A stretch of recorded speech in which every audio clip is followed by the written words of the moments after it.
이런 사람은 일본 취업 안 하는 게 좋다 탑3 한번 얘기해 보겠습니다. 이 세 가지 유형 중 하나라도 해당된다 싶으면은 일본 취업 다시 고민하세요. 너무 힘들어집니다. 숨이 막히는 기분일 거예요. 지금 발을 빼시는 게 앞으로 인생이 훨씬 편해질 겁니다. 일본 여행은 올 수 있지만 취업까지는 좀 피하시는 게 어떤가 생각이 듭니다. 제 다른 영상을 보고 일본 취업 욕구가 생기실 수도 있는데 적어도 이 영상을 통해 이 잔소리는 꼭 하고 싶어요. 제발 다시 고민해보세요.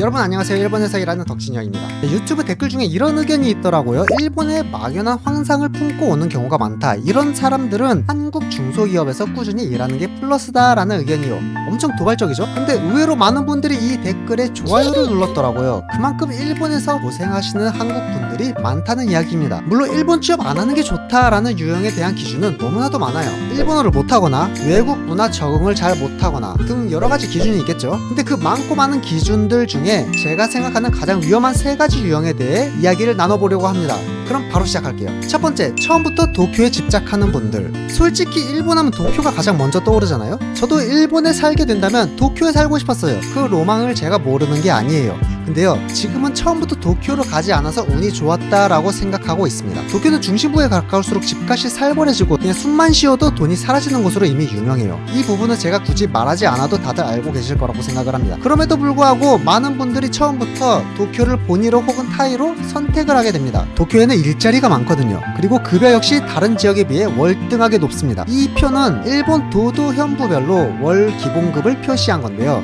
실제로 받는 연봉으로 해석하면 도쿄는 약 6천만원, 아이치현은 약 4,900만원 정도로 보입니다. 차이가 많이 나죠? 그럼 이렇게 생각하실 수도 있어요. 도쿄가 일자리도 많고 급여도 높으니까 생활비 문제는 커버가 되겠네. 답은 아니오입니다. 도쿄의 급여가 높은 건 경력자들 이야기예요. 신입부터 적용되는 이야기가 아니에요. 단순히 이 자료만 보면 도쿄의 평균 연봉이 아이치현보다 약 110만원 높게 보이지만 여기엔 함정이 있어요. 신입 초봉의 경우에는 이야기가 좀 많이 다르거든요. 여기 자료에는 후생노동성에서 발표한 2019년도 지역별 신입 급여 차이인데요. 도쿄와 아이치현의 신입 월급 차이가 기대치보다 낮은 걸 볼 수 있습니다. 약 1만엔 정도 차이가 나네요. 근데 나고야 지역과 도쿄 지역 월수는 이렇게 차이가 납니다.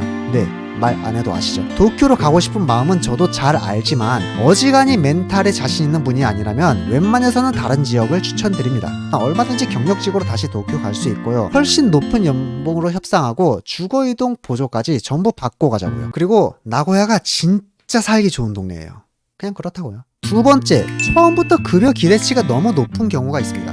의외로 많은 분들이 여기서 좌절을 하더라고요. 한국과 비교해서 일본의 신입 급여 실수령액이 체감상 적게 느껴지거든요. 문제는 기대와 현실의 불일치에서 시작됩니다. 이게 무슨 소리냐면요, 한국의 급여 수준이 머릿속 기준점이 되는데 실제 보상이 그것보다 낮으면 손실처럼 느껴진다고 해요. 이걸 심리학적으로 손실 회피라고 한다네요. 여기서 SNS를 통해 한국 동기들과의 그 사회적 비교가 겹쳐지면 나는 뒤처졌다라는 감정이 자꾸 커지고 일본 생활과 언어 적응에 안 그래도 힘이 드는데 보상이 너무 적다고 해석되면서 노력과 보상의 불균형이 심리적 피로를 키우는 거죠. 결국 일본에서 적응하는 스트레스까지 누적되면 당장의 고통을 줄여줄 가장 쉬운 선택을 하게 될 확률이 높습니다. 그게 바로 미국이죠. 그래서 반대로 생각을 해보자는 거예요. 애초에 기대 기준점을 낮추고 현재 받는 급여만이 아니라 안정성, 성장 가능성, 이직 레버리지 이러한 과정을 통한 총 보상을 생각해보는 겁니다. 초반의 급여 차이가 손실이 아니라 보상이 조금 지연되었다라고 생각을 해보자는 거예요. 일본 취업시장에서 앞으로 얻게 될 이득을 구체적으로 인지하고 계획하는 것이 초반 마음고생의 급류를 막아주는 안전망이 되어줄 겁니다. 일본 취업의 장기적인 장점을 본격적으로 이야기하려면 굉장히 길어지기 때문에 제가 추후에 다른 영상으로 자세히 다루어 볼게요. 그리고 마지막으로 세 번째, 본인 스스로가 커리어 성장에 관심이 없는 경우가 있어요. 이런 분들의 경우 제가 감히 일본 취업을 추천드리기가 망설여집니다. 예를 들어 이런 분들이 계세요. 승진할 바에 그냥 지금이 좋다는 분들요. 이렇게 말하는 분이 의외로 많다고 해요. 이런 분들은 일본에서 진정한 안분지족이라는 늪에 빠지게 됩니다. 처음에 1년에서 2년 정도는 좋을 거예요. 한국에 비해 위에서 뭐 쪼는 스트레스도 없고 사람들도 착하고 워라밸도 만족스러울 확률이 높습니다. 문제는 한 3년차 정도부터일 거예요. 근데 내 월급은 왜 이렇게 그대로지? 나는 도대체 뭘 배우고 있는 거지?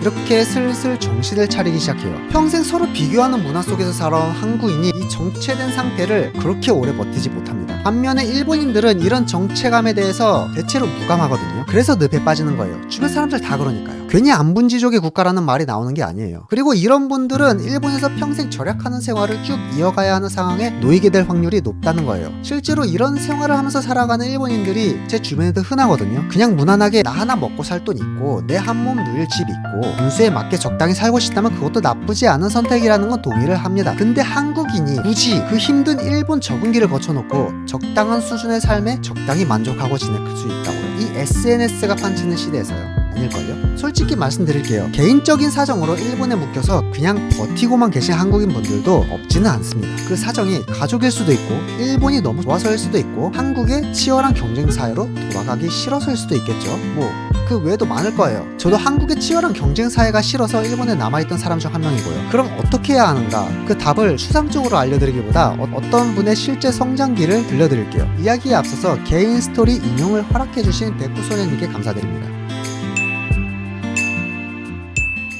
지금부터 이 스토리의 주인공을 백구씨라고 부를게요. 백구씨는 일본에서 10년 넘게 생활을 하면서 현재 IT 업계 엔지니어로서 억대 연봉을 이루어낸 분이에요. 10년 전 백구씨는 특별한 기술도 없는 평범한 청년 A였어요. 심지어 문과 출신이었죠. 우연히 기회를 얻어서 국비 지원으로 IT 교육을 이수하고 일본 취업시장에 진출하게 됩니다. 처음 취업하고 1년 동안은 단순 복사나 데이터 입력 같은 일만 하면서 월 20만 엔을 받았다고 해요. 그리고 1년 만에 일방적으로 계약 해지를 통보받고 다른 파견 회사로 이직을 합니다. 다른 회사에서 시스템 엔지니어링 서비스 방식으로 여러 고객사 면접을 다녔는데요. 이때도 쉽지가 않았다고 해요. 백구씨의 스킬은 자바 위주인데 고객사는 C샵 능력을 요구했거든요. 그래도 백구씨는 운이 좋았어요. 그리고 눈앞의 행운을 붙잡을 수 있는 사람이었죠. 어느 현장 선배의 코칭으로 C샵, 스프링, DB 등을 익히면서 실무에 적응할 수 있었고 4년차까지 버틸 수 있게 됩니다. 그렇게 실수령액이 점점 상승하면서 경력을 축적하면 얼마든지 급여를 올릴 수 있다는 확신을 가지게 되었다고 해요. 이후 6년차 시점에 새로 이직한 회사에서 2년차쯤 됐을 때 연봉 700만 엔대를 돌파하고 10년이 넘은 지금은 처음 소개한 것처럼 고연봉 엔지니어로서 활약하고 계십니다. 백구씨가 일본 취업 시장에 처음 도전장을 내밀었을 때 스펙이 뛰어났나요? 대학에서 프로그램 좀 배워본 공학 출신이던가요? 아니면 일본 대학을 나왔었나요? 혹시 대기업 출신이었나요? 전부 아니죠. 백구씨보다 유리한 상황에서 일본에 도전하는 분들이 훨씬 많을 겁니다. 다만 이분은 성장 욕구가 굉장히 높았어요. 배울 기회가 왔을 때 최선을 다해 배웠고 고객을 만족시키기 위해 정말 열심히 일했습니다. 결론적으로 말씀드리자면 성장 욕구가 강한 사람에게 일본이라는 환경은 제가 감히 추천할 만하다라는 말씀을 드리고 싶어요. 일본은 노력 대비 보상 회전이 빠른 편이라는 것을 제가 직접 체감했고 이렇게 느끼는 건 결코 저뿐만이 아닐 거라는 겁니다. 10년 전에 아무것도 없던 청년이 지금 억대 연봉 엔지니어가 되었듯이